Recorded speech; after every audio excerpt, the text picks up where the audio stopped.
Good morning बच्चों। तो आज हम लोग देखने जा रहे हैं क्लास 10th के बायोलॉजी का chapter number 2, control and coordination, जिसका नाम है नियंत्रण एवं समन्वय। इसके फर्स्ट पार्ट में हम लोगों ने 16 क्वेश्चंस की प्रैक्टिस की थी। आज हम लोग इसके सेकंड पार्ट में 31 क्वेश्चंस की प्रैक्टिस करेंगे। तो आज आते हैं आज के अपने पहले क्वेश्चन पर। लिखा हुआ है, देखिए, कैल्शियम तथा फास्फोरस के उपापचय के नियंत्रण हेतु हार्मोन स्रावित होता है। तो ये होता है पैराथायराइड से, यानी ऑप्शन ए करेक्ट है। दूसरा है, प्रकाश की ओर उन्मुख होने वाले पादप प्ररोह को क्या कहते हैं? तो वो है फोटोट्रॉपिज्म, यानी जिसे हम प्रकाशानुवर्तन कहते हैं। ऑप्शन ए करेक्ट हो जाएगा। क्वेश्चन नंबर हम लोग 3 देख लेते हैं। थायरॉक्सिन हार्मोन की कमी से होता है। तो थायरॉक्सिन हार्मोन की कमी से आपका घेंघा रोग, ऑप्शन ए बिल्कुल करेक्ट है। नंबर 4 देखिए, मनुष्य के मस्तिष्क का कौन सा भाग ताप नियंत्रित करता है? तो ये काम है हाइपोथैलेमस का, ऑप्शन बी करेक्ट है। 5 देखिए, यदि किसी मनुष्य में प्रतिवर्ती क्रियाएं नहीं हो रही हैं तो उसके तंत्रिका तंत्र का कौन सा भाग क्षतिग्रस्त हुआ है? तो प्रतिवर्ती क्रियाओं का जो केंद्र बिंदु है वो है मेरुरज्जु, यानी स्पाइनल कॉर्ड। तो ऑप्शन सी बिल्कुल करेक्ट है। क्वेश्चन नंबर 6 पर हम लोग आ जाते हैं। मनुष्य के मस्तिष्क का कौन सा भाग सर्वाधिक विकसित है? तो ये है हमारा सेरिब्रम। ऑप्शन ए बिल्कुल जो है वो करेक्ट हो जाएगा। क्वेश्चन नंबर 7 देखिए आप। सामान्य मनुष्य के मस्तिष्क का भार कितना होता है? तो लगभग 1300 से 1400 ग्राम का मस्तिष्क होता है आपका।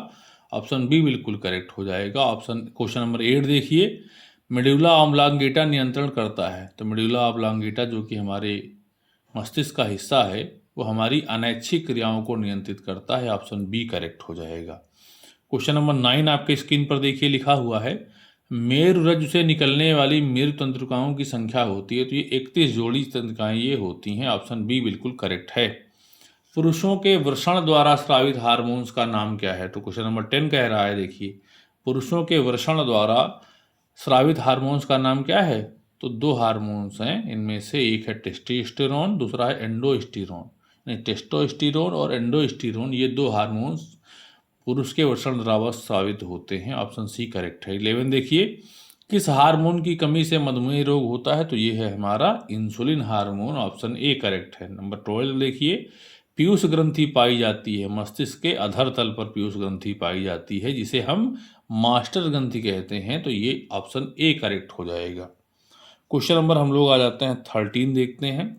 13 देखिए, लिखा हुआ है, कौन सा पादप हार्मोन कोशिका विभाजन में सहायक है? तो ये है हमारा साइटोकाइनिन। ऑप्शन ए बिल्कुल करेक्ट है। 14 देखिए, हार्मोन क्या है? तो हार्मोन एक तरह के प्रोटीन्स होते हैं। ऑप्शन ए जो है वो करेक्ट हो जाएगा। 15 देखिए, निम्नलिखित में से कौन पादप हार्मोन है? तो पादप हार्मोन आपके कौन कौन से होते हैं? जैसे जिबरेलिन हो गया, साइटोकाइनिन है ना, ऑक्सिन है, ये सब पादप हार्मोन्स होते हैं। तो यहाँ पर हमारे पास ऑप्शन बी करेक्ट हो जाएगा, जिबरेलिन। क्वेश्चन नंबर 16 देखिए, घेंघा रोग का नियमन करता है। तो घेंघा रोग का नियमन करता है थायरॉक्सिन हार्मोन। ऑप्शन ए बिल्कुल करेक्ट हो जाएगा। 17 देखिए, मस्तिष्क उत्तरदायी है किसके लिए? सोचने के लिए, हृदय स्पंदन के लिए, शरीर के संतुलन के लिए। इनमें से सभी ऑप्शन करेक्ट है, डी। 18 देखिए, मस्तिष्क का मुख्य सोचने वाला भाग क्या कहलाता है? अग्र मस्तिष्क। ऑप्शन ए बिल्कुल करेक्ट है। 19 देखिए, पादप हार्मोन नहीं है, ठीक है ना। तो ये है हमारा एस्ट्रोजन हार्मोन, जो ऑप्शन सी है वो पादप हार्मोन नहीं, वो मनुष्य के अंदर उत्पन्न होने वाला हार्मोन है। क्वेश्चन नंबर 20 देखिए, निम्न में से कौन सा पादप हार्मोन है? तो वो है हमारा साइटोकाइनिन। बाकी सारे मानव हार्मोन्स हैं। 21 देखिए, दो तंत्रिका कोशिका के मध्य खाली स्थान को क्या कहते हैं? उसे कहते हैं सिनैप्स। ठीक, तो ये है हमारा क्वेश्चन, ऑप्शन 21 का ऑप्शन ए करेक्ट है। 22 देखिए, निम्नलिखित में से कौन सा पादप हार्मोन है? बार बार वही क्वेश्चन रिपीट हो रहे हैं, ठीक है ना। तो आप सब नाम याद रखेंगे, कौन पादप हार्मोन है, कौन मानव हार्मोन है। तो साइटोकाइनिन एक पादप हार्मोन है। 22 में सी सही हो जाएगा। 23 देखिए, फिर वही क्वेश्चन, निम्नलिखित में से कौन एक पादप हार्मोन है? जिब्रेलिन। ठीक, तो ऑप्शन बी करेक्ट हो जाएगा। क्वेश्चन नंबर 24 पे हम लोग आ जाते हैं। वृद्धि हार्मोन स्रावित होता है। तो जो वृद्धि हार्मोन स्रावित होता है ये स्रावित होता है पिट्यूटरी यानी पीयूष ग्रंथि से, जिसके अधिक श्रावण से व्यक्ति की लंबाई बहुत बढ़ जाती है, कम श्रावण से व्यक्ति बौना रह जाता है। तो ऑप्शन बी करेक्ट है। 25 देखिए, निम्न में से कौन एक पादप हार्मोन नहीं है? तो ये है हमारा थायरॉक्सिन, ये एक मानव हार्मोन है।